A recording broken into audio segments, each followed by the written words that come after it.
तो आज मैं तुम्हें बताने वाला हूँ वन पीस की 23 हिडन डिटेल्स जो कि तुम्हें पता हो भी सकती हैं और नहीं भी। So if you want to know let's start. Ichiro Oda को अपने हर एक काम जो कि उन्होंने वन पीस के चैप्टर्स में किया अच्छी तरह याद है और इस बात का अंदाजा हम इस चीज से लगा सकते हैं कि लूफी का सेकंड गियर 387 चैप्टर में देखने को मिला और इसी के आगे लूफी का फोर्थ गियर 783 चैप्टर में देखने को मिला हमें। उसुप की बर्थडे 1 अप्रैल का है जो कि इसके लिए बिल्कुल फिट है क्योंकि उस सब एक बहुत बड़ा और अच्छा लायर है, तो अप्रैल फूल इसके लिए बेस्ट डेट है। ओडा ने ये खुद कहा कि अगर उन्हें वन पीस वर्ल्ड में से किसी एक डेविल फ्रूट को चूज करना पड़े तो वो रॉबिन का डेविल फ्रूट चूज करेंगे और सिर्फ यही नहीं बल्कि इसका रीजन भी बता दिए कि आखिर ये वाला डेविल फ्रूट क्यों चूज करेंगे। ओडा कहते हैं कि मुझे अपने इन 2 हाथों से मांगा ड्रा करने में बहुत मुश्किल होती है और बहुत ज्यादा टाइम भी लगता है, इसलिए वो चाहते हैं कि अगर मेरे पास रॉबिन की तरह बहुत सारे हाथ होते तो वो जल्दी जल्दी से मांगा ड्रा कर लेते। और बता दूं कि इचिरो ओडा सिर्फ 3 घंटे सोते हैं। सांजी का ओरिजिनल डिजाइन बहुत ही बैडस बनाया गया था, बल्कि मैं तो कहूंगा कि इस न्यू डिजाइन से भी काफी अच्छा डिजाइन बनाया था।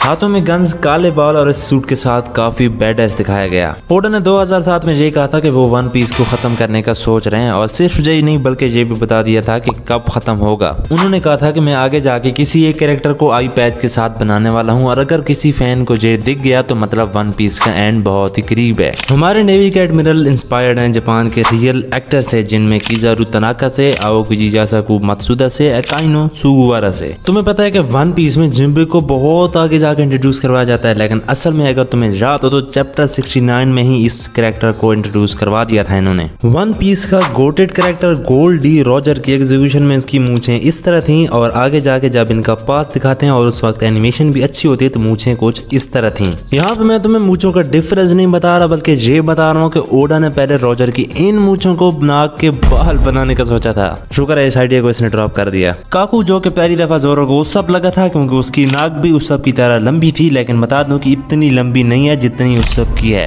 तुम्हें पहले मैंने सांजी का ओरिजिनल डिजाइन बताया था, अब जरा नामी का ओरिजिनल डिजाइन देखो जिसमें इसका एक हाथ रोबोट एक होता है और एक बहुत बड़ा एक्स उठाई हुई होती है। अगर ओडा इस आइडिया को ड्रॉप ना करता तो जोरो और सांजी बिल्कुल करीब में ना रहते और लूफी का राइट और लेफ्ट हैंड दोनों नामी होती। ओडा ने यह भी कहा था कि अगर वो अकाइनो को वन पीस का मेन कैरेक्टर बनाते तो शो एक ही साल में खत्म हो जाता। साल से ज्यादा है कि ओडा का प्लान वन पीस को 5 ही साल में खत्म करना था, लेकिन वारलॉर्ड के कॉन्सेप्ट ने इसको और आगे बढ़ा दिया, वरना हमारे हीरोज आई मीन पायरेट्स सिर्फ एम्परर और एडमिरल से ही लड़ते। पॉइंट नंबर 4 में मैंने तुम्हें बताया था कि सांजी का ओरिजिनल डिजाइन ऐसा था, लेकिन सिर्फ इसका डिजाइन ही नहीं बल्कि नाम भी डिफरेंट था। हाँ, इसका नाम ओडा ने पहले नारुतो रखा था, लेकिन जब उन्होंने नारुतो का एक नया एनिमे आते हुए देखा जिसमें इसका मेन कैरेक्टर ही नारुतो है तो उसका नाम सांजी रख दिया। जहाँ ओडा और किशिमोतो बहुत अच्छे दोस्त हैं, वहीं ये दोनों उतनी अच्छी फोरशैडोइंग भी करते हैं। वन पीस के इस पैनल में नामी नोतोत्सुकी वाले कपड़े पहने हुए और रस्सी के पीछे तुम देखो जहाँ पे लूफी रामेन खा रहे और ये बंदा मीट। हाँ, अगर तुमने पहचान लिया तो ये नारुतो ही है।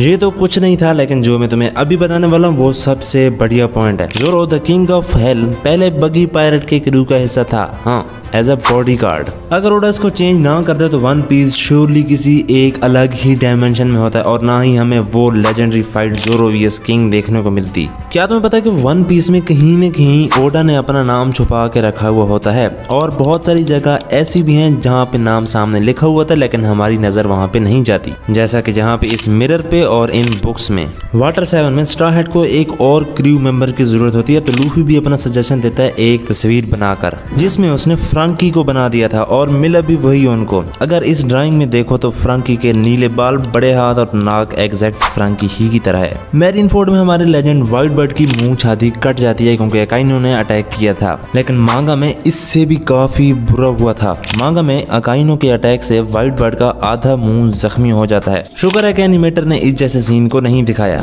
अलाबास्ता आर्क में जब लूफी क्रोकोडाइल से लड़ा होता है तो उधर क्रोकोडाइल ये समझता है कि क्या ये हाकी का यूज करके लड़ रहा है या नहीं, क्योंकि उसके अल्फाज कुछ ऐसे होते हैं, कुड इट बी, मतलब हाकी के कॉन्सेप्ट की भी पहले से ही फोरशैडोइंग की गई थी। एक और बहुत बड़ी फोरशैडोइंग की गई थी जब सांजी वन पीस के शुरू वाली एपिसोड्स में ये कहते हैं कि कॉल मी प्रिंस, और हम एक्चुअली में आगे जाके देखते हैं कि सांजी एक प्रिंस है जो कि जेरमा से बिलोंग करता है। किवी और मोजो जिन्हें स्केयर सिस्टर भी कहा जाता है जो कि हर वक्त फ्रैंकी के साथ रहती थी। असल में ये दोनों ट्विन्स नहीं है, ये दोनों लगती सिमिलर हैं लेकिन इनकी बर्थ रेट डिफरेंट है और बहुत सारे लोग ये नहीं जानते कि ये दोनों ट्विन्स नहीं है। लूफी ने अपनी लाइफ में बहुत सारे पायरेट से फाइट की है और हराया भी है, लेकिन ये सुनकर तुम भी हैरान होगे कि लूफी ने आज तक किसी एक पायरेट को भी मारा नहीं है। मतलब ये वाला मारना नहीं, ये वाला। तो ये थी वन पीस की 23 हिडन डिटेल और मुझे पता है कि इस पे बहुत सारी वीडियोस बनी हुई हैं। तो अगर वीडियो अच्छी लगी हो तो लाइक और सब्सक्राइब कर देना। Bye bye.